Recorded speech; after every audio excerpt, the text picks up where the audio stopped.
ಸಂವಿಧಾನ ಕೊಟ್ಟಿದ್ದೀನಿ, ಇದಕ್ಕೊಂದಷ್ಟು ಮೂಲ ಆಶಯಗಳನ್ನು ಇಟ್ಟಿದ್ದೀನಿ. ಆ ಆಶಯಗಳಿಗೆ ಧಕ್ಕೆ ಆಗದ ರೀತಿಯಲ್ಲಿ ನೀವು ಕಾಲಕ್ಕೆ ತಿದ್ದುಪಡಿಯನ್ನು ಮಾಡ್ಕೊಳ್ರೆಯಾ? ವಿವೇಕಪೂರ್ಣವಾಗಿ ಮಾಡ್ಕೊಳ್ರೆಯ ತಿದ್ದುಪಡಿ? ಆ ತಿದ್ದುಪಡಿಯನ್ನು ಯಾವ ರೀತಿ ಮಾಡಬೇಕು ಅನ್ನೋದನ್ನ ಕೇಶವಾನಂದ ಭಾರತಿ ದಕ್ಷಿಣ ಭಾರತ ಪ್ರಕರಣ, ಕೇಶವಾನಂದ ಭಾರತಿ ಪ್ರಕರಣದಲ್ಲಿ ಫುಲ್ ಜಡ್ಜ್ ಬೆಂಚ್ ತೀರ್ಪನ್ನು ಕೊಟ್ಟು ಭಾರತದ ಸಂವಿಧಾನದ ಮೂಲ ಸ್ವರೂಪಗಳಿಗೆ, ಮೂಲ ಆಶಯಗಳಿಗೆ, ಮೂಲ ತತ್ವಗಳಿಗೆ ಧಕ್ಕೆಯಾಗದ ರೀತಿಯ ಯಾವುದೇ ತಿದ್ದುಪಡಿಯನ್ನು ನಿಮಗೆ ತರಲಿಕ್ಕೆ ಸಾಧ್ಯ ಇದೆ ಅನ್ನೋದನ್ನ ಹೇಳಿದೆ. ಅದನ್ನ ಇಲ್ಲಿ ಉಲ್ಲೇಖ ಮಾಡುತ್ತೆ.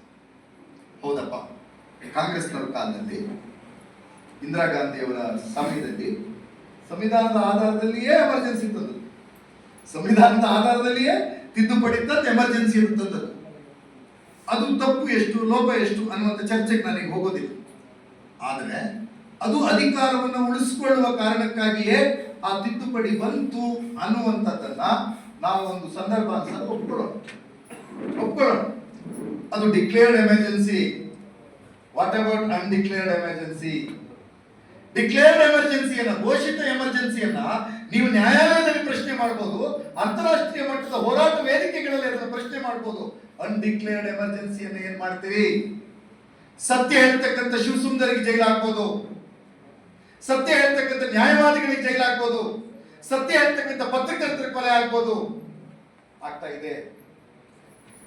ಪ್ರೊಫೆಸರ್ ಸಾಯಿಬಾಬಾ ನಮ್ಮ ದೇಶದ ನ್ಯಾಯಾಂಗ ಇಲಾಖೆಯಲ್ಲಿ ನಾನೊಬ್ಬ ನ್ಯಾಯವಾದಿಯಾಗಿ ತುಂಬಾ ವಿವೇಕಪೂರ್ಣ ಪ್ರಶ್ನೆ ಕೇಳಿ ಹಲವಾರು ವಿದ್ಯಾರ್ಥಿಗಳನ್ನು ರೂಪಿಸ್ತಿರ್ತಕ್ಕಂಥ ಒಬ್ಬ ಪ್ರೊಫೆಸರ್ ಸಾಯಿಬಾಬಾ ತನ್ನ ತಾಯಿಯ ಅಂತಿಮ ದರ್ಶನಕ್ಕೆ ಅವಕಾಶ ಮಾಡಿಕೊಡದ ನ್ಯಾಯಾಂಗ ವ್ಯವಸ್ಥೆ ಇದೆಯಲ್ಲ, ಅದು ಸಂವಿಧಾನದ ಅಡಿಯೇ ಪುನರ್ವಿಮರ್ಶೆ ಆಗಬೇಕು ಅಂತ ಒಬ್ಬ ಸಾಮಾಜಿಕ ಕಾರ್ಯಕರ್ತನಾಗಿ, ಒಬ್ಬ ನ್ಯಾಯವಾದಿ.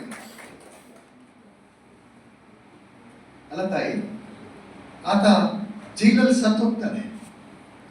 ಅದೇ ಅವರು ವಕೀಲರು ಅರ್ಜಿ ಹಾಕಿದ್ದು, ಇವರಿಗೆ ಅನಾರೋಗ್ಯ ಇದೆ, ಸಾಯಿಬಾಬರಿಗೆ ಮೈ ತುಂಬಾ ಕಾಯಿಲೆಗಳಿವೆ, ಅವರಿಗೆ ಸೂಕ್ತವಾದ ಚಿಕಿತ್ಸೆಯನ್ನು ನಾವು ಕೊಡಬೇಕು ಅಂತಂದ್ರೆ ನಮ್ಮ ನ್ಯಾಯಾಲಯ ಹೇಳ್ತು ಜೈಲಲ್ಲೇ ಟ್ರೀಟ್ಮೆಂಟ್ ಕೊಡ್ತೀವಿ ತಗೋರಿ. ಒಬ್ಬ ಪ್ರೊಫೆಸರ್ಗೆ ಈ ದೇಶದಲ್ಲಿ ಸಿಗ್ತಾ ಇರ್ತಕ್ಕಂಥ ನ್ಯಾಯ ಬೇಜಾರು ಮಾಡ್ಕೋಬೇಡಿ. ಬೇಜಾರು ನಾವೇನು ಅದನ್ನು ನ್ಯಾಯಾಲಯದ ಎಲ್ಲ ತೀರ್ಪುಗಳನ್ನು ವಿಮರ್ಶಾರ್ಹ, ಸಂವಿಧಾನದ ವ್ಯಾಪ್ತಿಯಲ್ಲಿ ಪರಿಭಾಷೆಯೊಳಗೆ, ನ್ಯಾಯಾಂಗದ ಪರಿಭಾಷೆಯೊಳಗೆ ವಿಮರ್ಶಾರ್ಹ ಸಂಗಪ್ಪಂದ್ರೆ. ನಮ್ಮ ರಾಜ್ಯದ ಒಬ್ಬ ಪ್ರಖ್ಯಾತ ಚಿತ್ರನಟರಿಗೆ ಘನಘೋರವಾದಂತ ಮರ್ಡರ್ ಪ್ರಕರಣದಲ್ಲಿ, ಕೊಲೆ ಪ್ರಕರಣದಲ್ಲಿ ಹೈಕೋರ್ಟ್ ಅಲ್ಲಿ ಬೇಲ್ ಸಿಕ್ಬಿಡ್ತು ಸ್ವಾಮಿ, ಸಿಕ್ಬಿಡ್ತು. ನಾನದು ಸರಿ ತಪ್ಪು ಚರ್ಚೆ ಮಾಡಕ್ ಹೋಗೋದಿಲ್ಲ. ನನ್ನ ಪ್ರಶ್ನೆ, ಸಾಮಾಜಿಕ ಕಾರ್ಯಕರ್ತನಾಗಿ ದುಡಿದಿರ್ತಕ್ಕಂಥ ಪ್ರೊಫೆಸರ್ ಸಾಯಿಬಾಬಾ ಅಂತವರಿಗೆ ಸುಪ್ರೀಂ ಕೋರ್ಟ್ ನಲ್ಲಿ ನ್ಯಾಯ ಸಿಕ್ಕೋದಿಲ್ಲ ಅಂತಂದ್ರೆ ಇದು undeclared emergency and nexus between the rulers and judiciary, ಅಪವಿತ್ರ ಮೈತ್ರಿಯ ಒಂದು ಉದಾಹರಣೆಯಾಗಿ ನಮ್ಮ ಎದುರುಗಡೆ ಕಾಣ್ತದೆ ಅನ್ನುವಂಥದ್ದನ್ನು ನಾವು ವಿಮರ್ಶೆ ಮಾಡಬೇಕು. ನಾನು ಹೇಳ್ತಿರ್ತಕ್ಕಂಥ ಮಾತಿನಲ್ಲಿ ತಪ್ಪಿದೆಯಾ ತಾಯಿ? ಬೇಲ್ ಈಸ್ ರೈಟ್ ಅಂತ ಸುಪ್ರೀಂ ಕೋರ್ಟ್ ಹೇಳುತ್ತೆ. ಆ ಪ್ರೊಫೆಸರ್ ಹುಟ್ಟಿದ್ದು ನಮ್ಮಲ್ಲಿ, ಆ ಹೋರಾಟಗಾರರು ಹುಟ್ಟಿದ್ದು ನಮ್ಮಲ್ಲಿ. ಈ ದೇಶದಲ್ಲಿ ಬುಲ್ಡೋಸರ್ ನ್ಯಾಯದ ಹೊತ್ತಲ್ಲಿದ್ದೀವಿ. ಅದು ಬುಲ್ಡೋಸರ್ ಮಾಡ್ತಾ ಇರ್ತಕ್ಕಂಥದ್ದು ಅಪರಾಧಿಯ ಕಟ್ಟಡವನ್ನಲ್ಲ, ಭಾರತದ ನ್ಯಾಯಾಂಗ ವ್ಯವಸ್ಥೆಯ ಸಂವಿಧಾನದ ಆಶಯಗಳನ್ನ. ಆಡಳಿತಗಾರ, ಎಕ್ಸಿಕ್ಯೂಟಿವ್ಸ್, ಒಬ್ಬ ಸಬ್ ಇನ್ಸ್ಪೆಕ್ಟರ್, ಒಬ್ಬ ಏರಿಯಾ ಮ್ಯಾಜಿಸ್ಟ್ರೇಟ್, ಎಕ್ಸಿಕ್ಯೂಟಿವ್ ಮ್ಯಾಜಿಸ್ಟ್ರೇಟ್, ಅವನು ಆರೋಪವನ್ನು ಡಿಸೈಡ್ ಮಾಡಿ ಒಬ್ಬ ಆರೋಪಿಯ ಮನೆಯನ್ನು ನಾವು ಕುಲ್ಲಾ ಮಾಡ್ತೀವಿ ಅಂತಂದ್ರೆ ಆರೋಪಿ ಅವನೊಬ್ಬ ವ್ಯಕ್ತಿ ಸರ್. ಆರೋಪಿಯ ತಾಯಿಯ ತಪ್ಪೇನೋ, ಆರೋಪಿಯ ಮಗನ ತಪ್ಪೇನೋ, ಆರೋಪಿಯ ಹೆಂಡತಿಯ ತಪ್ಪೇನೋ, ಇದು ಚರ್ಚೆ ಆಗೋದು ಬೇಡವಾ?